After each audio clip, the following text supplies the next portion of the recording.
Welcome back to the channel, everyone. I hope you're all doing well. Now that Madam Web is finally out, we don't have to watch the trailer anymore, don't have to watch the movie anymore.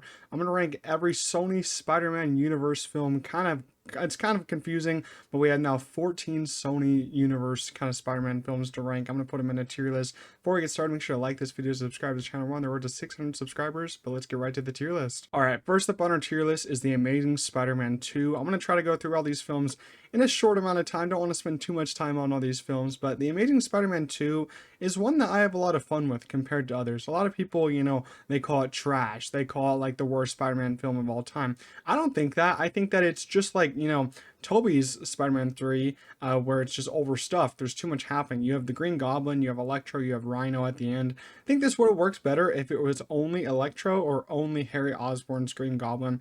Yeah, either way, I don't think Green Goblin or Harry Osborn should have been in this movie. I think you could have cut that whole storyline out. I feel like there was a lot wrong with this movie, but I will say the visuals, the VFX, and the swinging scenes were done perfectly. They were crafted so well. I loved it. I loved it a lot. The chemistry between Emma Stone and Andrew Garfield is of course perfect in here, and of course it has the saddest death scene I think in a superhero movie where Gwen Stacy just falls out of the clock tower, snaps her neck. That just destroyed me in the theater. And you have those last 10 minutes of just Peter dealing with that death, wanting to not pick up the masking, but he does. And then you hear that graduation speech from Gwen Stacy at the end. Oh man, that's the last like 20 minutes of this movie are kind of perfect for me. It does a lot wrong, but I will say it's not a horrible movie in my eyes. I have a lot of fun with it. I love its new suit in this one. So Amazing Spider-Man 2, I'll put it in the okay tier. Next up, we got Madam Web. The newest movie, the newest Sony Spider-Man universe movie, where it doesn't have a single Spider-Man in it, except this weird one called Ezekiel Sims, which was the villain. But yeah, this movie was terrible. It's the worst movie of the year for me at the moment. I can't believe this movie actually got released to theaters, because you see how Warner Bros. Is, axing and getting rid of Batgirl, Wile E. Coyote versus Acme, because I think it's a bad movie. They're doing it for a tax cut. I don't know why you wouldn't throw this movie in the trash. Sure, it has some beautiful actresses and all that in here. Sydney Sweeney, Dakota Johnson, Emma Roberts has a small role, but at the same time, it's so bad. The script is terrible. It's a worse movie than Morbius, surprisingly. And it just has so many clunky moments of dialogue that I was just like facepalming the whole entire movie. I don't think that there's any redeeming factors for this movie. It makes me kind of wish that I never saw it, but I only saw it to review it.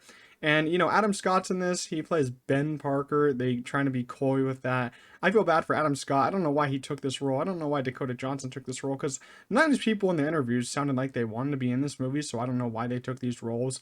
But yeah, this movie was just hard to get through. It's like an hour and 46, but it feels like it's like almost 10 hours. So Madam Web going in the terrible tier. Next up, we had Spider-Man Into the Spider-Verse. This film kind of changed the game for animated films and animated superhero films as a whole, because of all the different styles that they went for this film. I remember seeing this in theaters for the first time, and I was like one of the only ones, because this movie didn't make a lot in theaters, so but the second one made a decent bit because everyone saw the first one on streaming. But I remember seeing this in theaters, and I was just like, holy crap, what am I watching? I was not prepared for this kind of shift in superhero movies and this kind of story that they're telling with the multiverse heroes. It was crazy. It made me love Miles Morales so much more than I already did.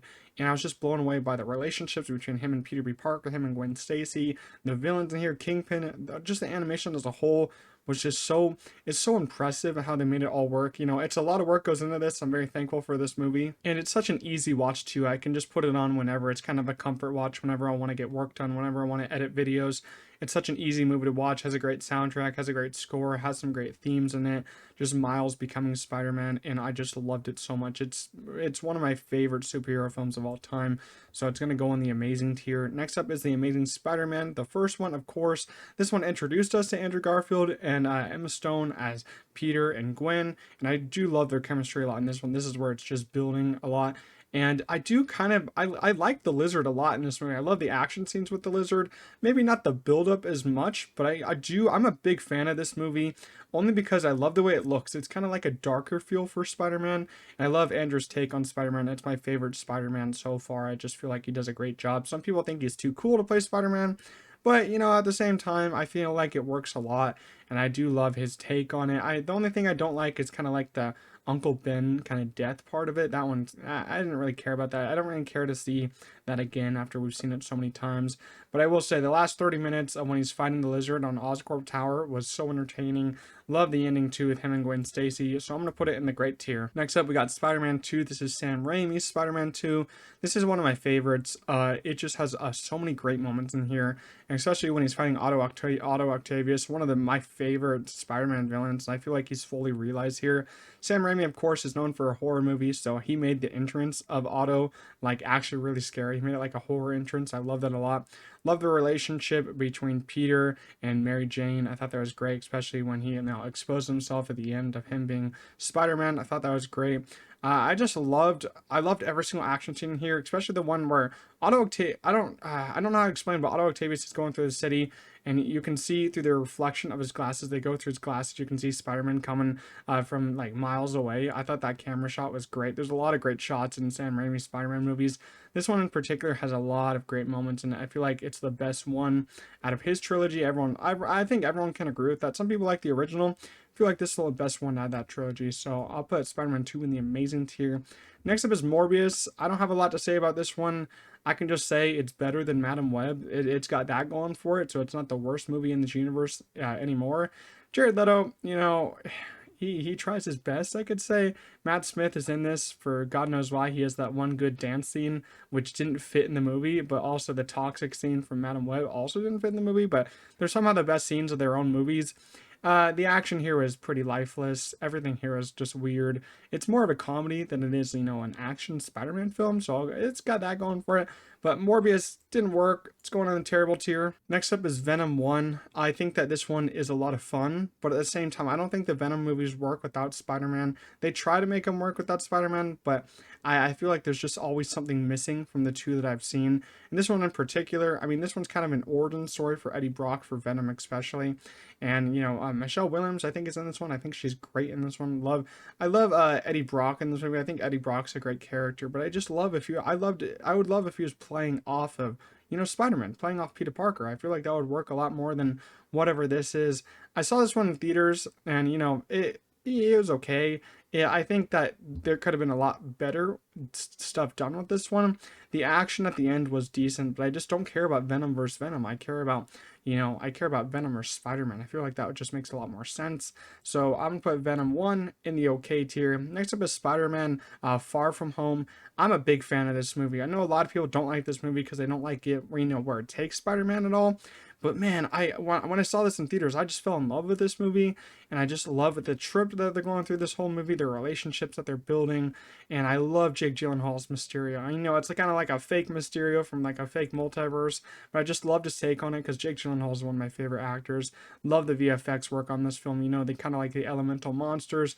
I love, Peter kind of becoming his own self in this film, kind of like not latching on to Tony Stark anymore because Tony Stark is dead. So I kind of liked him making his own suit and all that, doing all of his own, work at the end.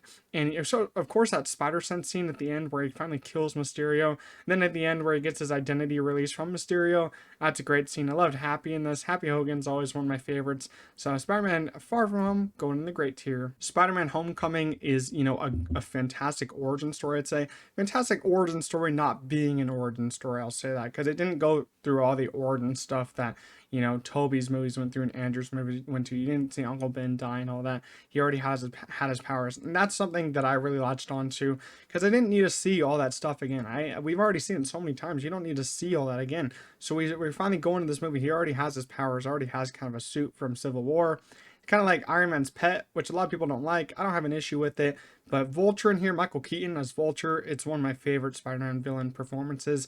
Just loved how menacing he was, especially at the end. And, that one scene, I remember seeing the scene in theaters where he goes to pick up Liz and Michael Keaton's Vulture is the dad. And I'm like, and everyone was like so surprised in their seats. I was like, holy crap, no way. It was a great moment. But I love just Peter, this is him kind of trying to be on his own. And at the end, he denies the Avengers, campus. He doesn't want to be an Avenger yet. And so I like that a lot. And I just love the school element. It kind of just reminded me of being at school. Kind of also is another comfort film for me just because he has to go to school. He's busy with other Spider-Man stuff. He's like trying to get everything done, but he can't get everything done at the same time. He needs help doing it. So I really like this one a lot. So it's going in the amazing tier. Next up is Venom Let There Be Carnage. This one I haven't rewatched since I saw it in theaters, I'll say that, so I don't really have a lot of thoughts about it. It is, as I said, I don't like Venom versus Venom, but Venom versus Carnage is a little bit better, something that I like seeing. But at the same time, if there was a Spider-Man in here, it would be 10 times better because they need to make Carnage scary. I don't think it was scary in here. I thought he was just so silly. The sound in this movie was actually excellent. I loved how loud this movie got. But it was just such a silly movie. I don't know why they're making Venom so silly. I think he should be a horror character. So I just don't think the Venom movies work as much as they should. So Venom 3, I'm kind of worried for. Venom Let There Be Carnage, I'm going to have to put it in the bad tier. I just don't feel like it stacks up against the first one. Next up is Spider-Man 3. This is Tobey's Spider-Man 3. It kind of fits in the same line as Amazing Spider-Man 2 for me because they're both very messy films. And this one, I think, is a little bit more messy because it has, I think they both have 3 villains, but this one has like 3 major villains that they're going for.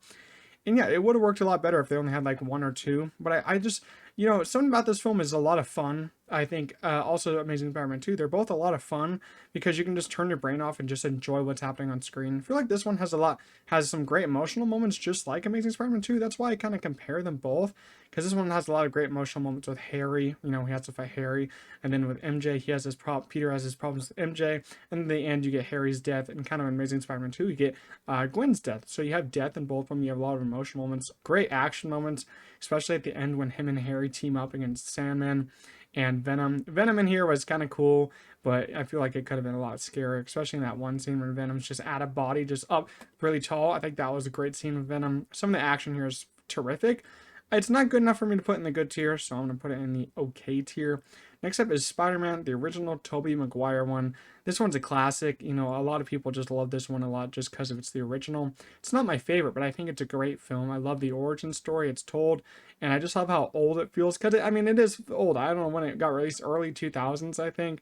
I love Tobey here. I think he does great. Norman Osborn, that's a great dynamic between the two of them, especially the fight at the end. It's the most, gnarly, I think, gritty fight in the whole movie. So I'm going to put Spider-Man 1 in the great tier. Next up is Spider-Man No Way Home. I remember my theater experience when I first saw this movie, and it was probably my favorite theater experience of all time. I think everyone can remember if they went to it on like opening week and opening night, just of how the audience responded to, when Daredevil showed up, but then when Tobey showed up, when Andrew showed up, when they're all together in the Statue of Liberty.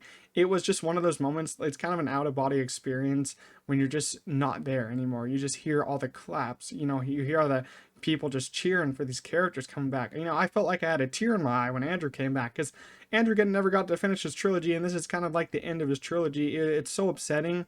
Kind of like you have to look back on this moment. You can't go revisit this moment ever again.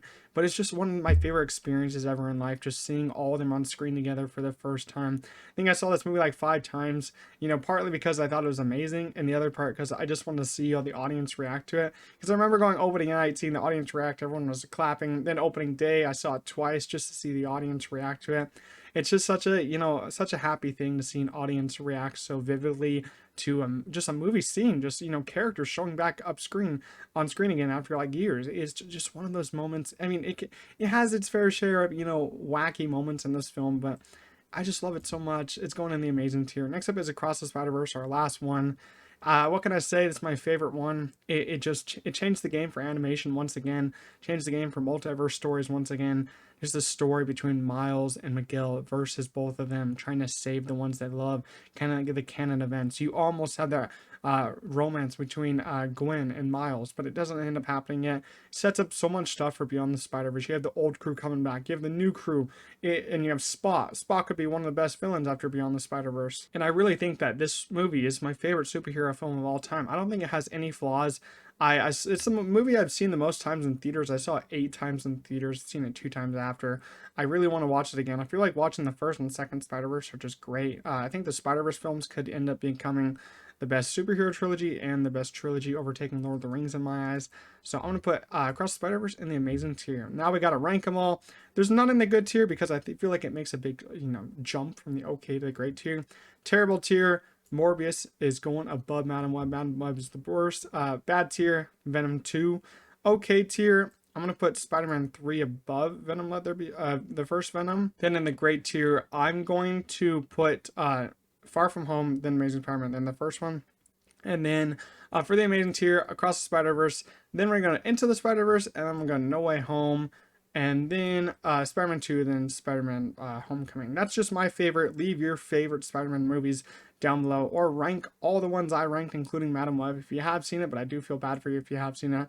If you enjoyed this video, make sure to leave a like, subscribe to the channel. As I said, we're on the road to 600 subscribers. It's free to do so, but I'll see you guys in the next one. Peace out.